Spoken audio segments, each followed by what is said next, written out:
Igbo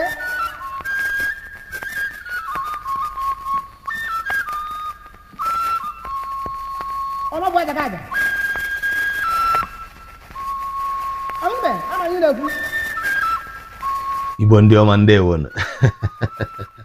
Anyị abịakwala ọzọ n'abalị nke anọ nke mkparịta ụka na nkụzi nke anyị na-enye n'ihe gbasara nkwanye ùgwù a na-akwanyere na nke ekwesịrị ịkwanyere ụmụ nwanyị Igbo ndị birila ndụ ha, ndị na-ebi ndụ ha, inye aka ịkwalite asụsụ na omenala ndị Igbo. Aka bụkwa nwanne nwoke Ima Asonye. And again, this is another day of our episode as we continue to commemorate our women through the International Women's Day that happened on the 8th of March. We at Omenka App LLC decided to have a week-long conversation about the role of women in the preservation of language and culture. It has been so exciting. So if you have watched episode 1, 2, 3, you know and you will agree with me that it has been so exciting. I did not plan this whole series a long time before it started, but it came out of an inspiration. And also, it came out of the inspiration of the women that work with me.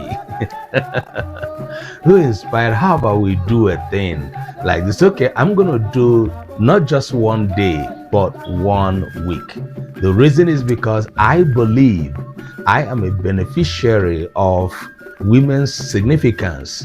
I am a beneficiary of the importance of women in the traditional setting of language and culture preservation. And I thought it wise that no, we cannot just do one day for our women. We're going to give them 1 full week of conversation, elucidation, exposition, and interaction. So thank you. Wherever you are an Igbo woman, and you know you have lived your life, or you're living your life, you're growing up, aspiring to live your life to contribute to culture and language preservation. May your soul be blessed. You are highly blessed. At the end of this episode, I'm going to name some women's names, women that have played roles, that have played significant roles, that are still doing that in preserving our language and culture. N'ụbọchị taa, Igbo, ana m ekele unu. Ndị Igbo na-asị nke onye chiri ya zere. That's a very universal, benevolent greeting of the Igbo people to say that everyone's position, whether high or low, you are regarded. And what do I mean by that? I wanted to bring us to something that started happening in Nigeria around the early 21st century. In the wake of the 2000s, the ideology of feminism and feminist movements have started erupting in Nigeria. And people were like, where is this coming from and what is this about and all of that. And today, we do not know, and I think we can be in a position to ask the feminism how far.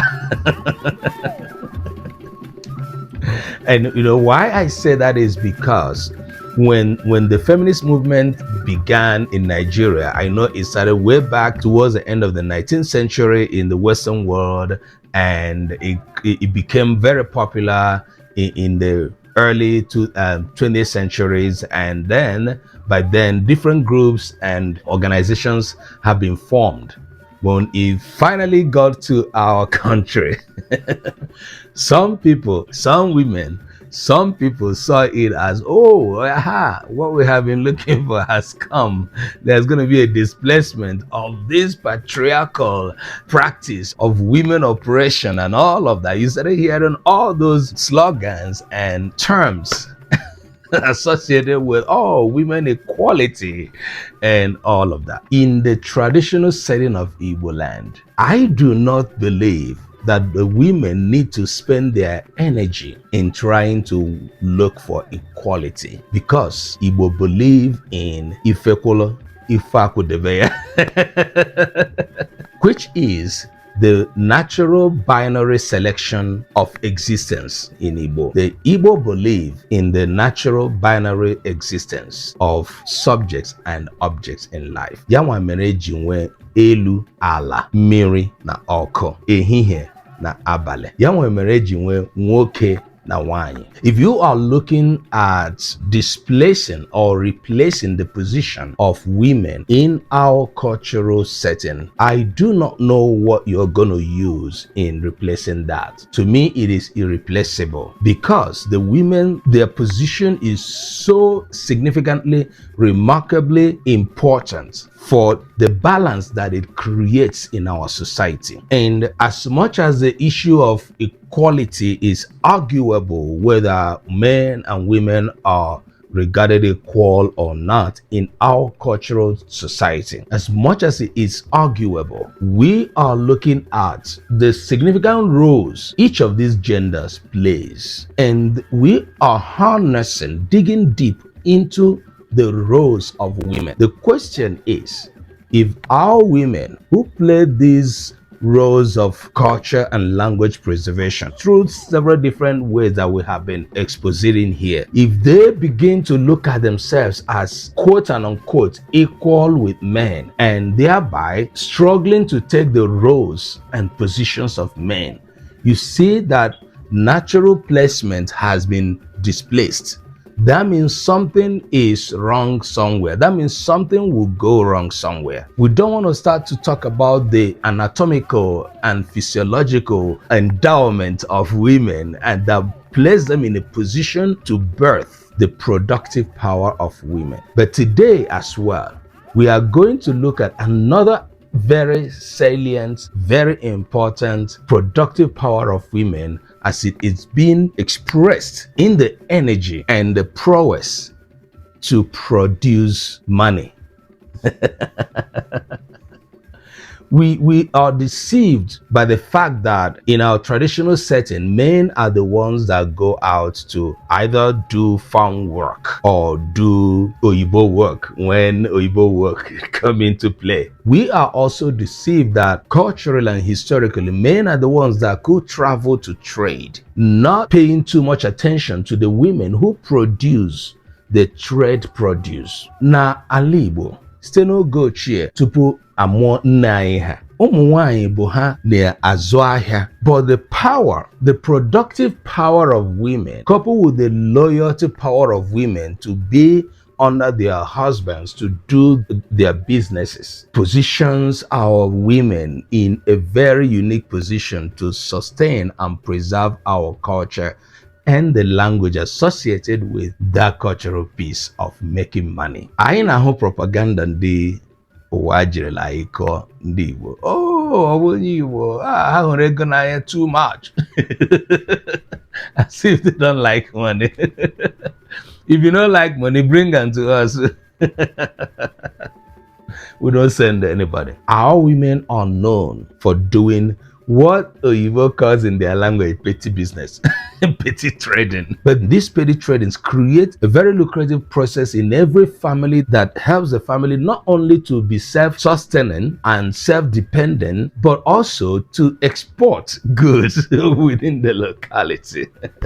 And I want to talk about trade. You find out that traditionally what was trade was the crop coming from our farms.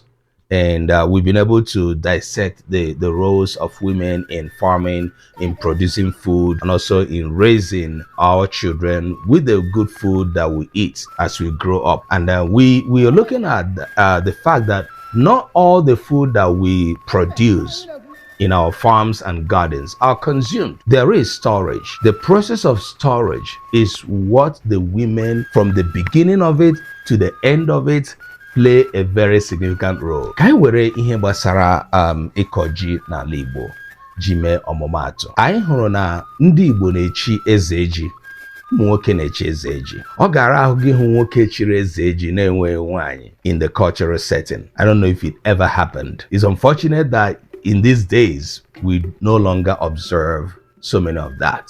And that is also because Christianity is something that came and began to pick on some of these cultural practices as being idolatry. And then a lot of men going into church, becoming born again, and didn't want to be involved in projecting the worship or the giving thanks to God, the God that brings harvest, especially the harvest of yam. But that has not reduced the significance of yam in the Igbo tradition. And n'oge ochie, ụmụ nwoke na-eji ịrụ ji eme ọnụ. Nwoke rụchaa ji, a harvest ya, egbucha ha niile, eke ha na barns na ọbaji. Ọbaji served our men like the time that Solomon was very rich and he was so proud to call Queen Sheba to come and see his riches. Men were so proud to show off their yam barns. Men were so proud to like bring a visitor and say, come and see my yam. What we do not always remember is that there wouldn't be any yam barn without the woman in the house or the women of that man. There will not be. As much as all nwoke na-akọ ji, ụmụ nwanyị na-enye aka n'ịkọ ji n'aha nwoke. While they are doing that, they are also involved in planting their own cocoyam and other crops, cassava and cocoyam. And these are three major subsistence crops, three major economic crops in our traditional land. Today, we know a lot of food are being imported from outside of our society. And some of these crops their significance is being reduced. And we no longer grow up putting cocoyam in the fire in the morning. Chibogi were edu here. You know, whereas with the mano akwara na so na-enwe no spot no renko ge banye ya n'ime gi rie ya, and then gi jewara nkeje got your mmiri maọbụ gaa nkọ and all of that. You have been fed for the day. And while we are reducing the significance and importance of these foods, we are continuously reducing the significance of women in producing these economic crops. I also touched in my second episode the importance of palm tree, and I taught this topic in my class last weekend. I was teaching my students how we process the palm oil from the palm tree and how we also process the palm wine from the palm tree, and the two palms that we have, the raffia and the regular palm tree. When you look at the process from beginning to the end, you see women in it. Now, etorom na Igbo ebe nkwụ na mmanụ so n'otu n'ime ihe na-edosa ezinụlọ ndụ. Ọtụtụ ezinụlọ bụ ndị ọ bụ na ha enweghị mmanụ, ọ na ha enweghị nkwụ, ha agaghị eri nri, ha agaghị survive. They won't survive. So nkwụ so n'otu n'ime ihe na-edosa ezinụlọ ndụ mee nyere ha aka ha azụ ụmụ ha na school. When you talk about the ways young people who had ambitions of going to school were being trained, look at the women producing the economy, producing money in the house, making sure that everything that is produced from the farm comes to the kitchen and then goes out to yield money. And then nwatakịrị ọbụla zụlitere in that humble way, nne ya ata ahụhụ wee site n'ihe arụtara n'ọrụ n'ugbo, ihe butere na nkwụ, ree mmanụ, tie akị, ji zụọ ya na school. 9 out of 10 of them are usually very useful in life. These are men who became the early technocrats of our society. These are men and women who became the names that we heard, who also, because they are now educated, took the role of the culture and language preservation of women to the higher level where they are now exposed to. N'ogochie, ụmụ nwoke na-azụ ahịa. They used to go to sell palm oil. Palm oil was one of the things that used to go across kingdoms and communities, and they were traded far, even outside of what became the country Nigeria. Many of the times when they passed villages and towns and to go sell that palm oil, they are carrying the labors of their women, both their own women that they married and the other women who played a role in making sure in helping to produce the oil. While the man goes to trade the oil, the woman sits back na-eti agere n'ahịa. I don't know how many of you today, especially those born outside of Igbo land and outside of our cultural setting, that know the significance of itiaki. Onwe ndị na-eji itiaki azụ ụmụ ha na school. And itiaki is one of the things you do almost in the whole day. You will sit down, grab your stone, put the other stone, and be cracking. Ndị na-eti ihe a na-akpọ ngasa. Na-eti anaghasa, na-eti anaghasa. And then later abiana tote, or when you have multiple children, when the children went to school, the woman will start. By the time the children got back to school, they have a job already made. Ebido tutu wake.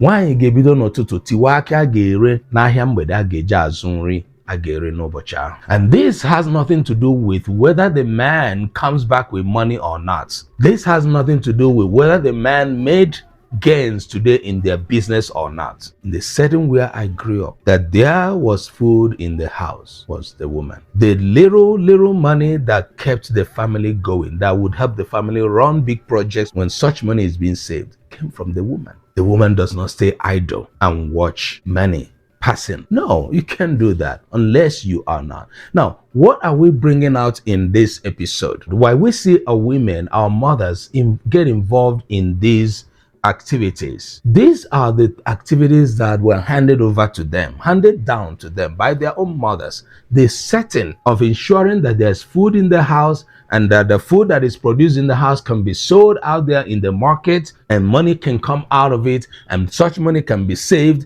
and it can be used for one project or the other, especially the project of training the children in school. So many of our fathers and today, even our mothers, we are trained that way. Trained using money, proceeds from nkwụ, akị, ji, ede, akpụ, ihe ndị a rụtara n'ọrụ. Kedu ihe anyị ga-akọ? Just like we said, having come to this fourth episode of this conversation, it is making so much meaning, and the heaviness of the importance and impact of the role our women play in our cultural and traditional society is so enormous. Because we are only constrained with talking about this in relation to language and culture preservation, we see that it cannot be overemphasized. Once again, we are so proud to tell our women happy International Women's Week.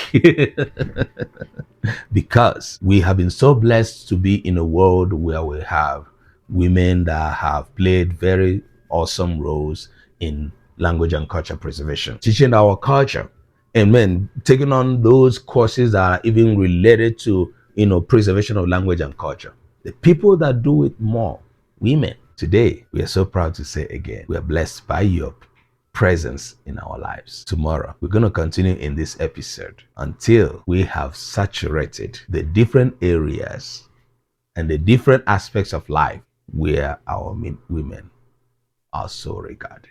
Ụbọchị nta ka anyị chọọ n'owere nchi. Aga m ahụ unu n'ụbọchị echi. Ka ọ dịkwa.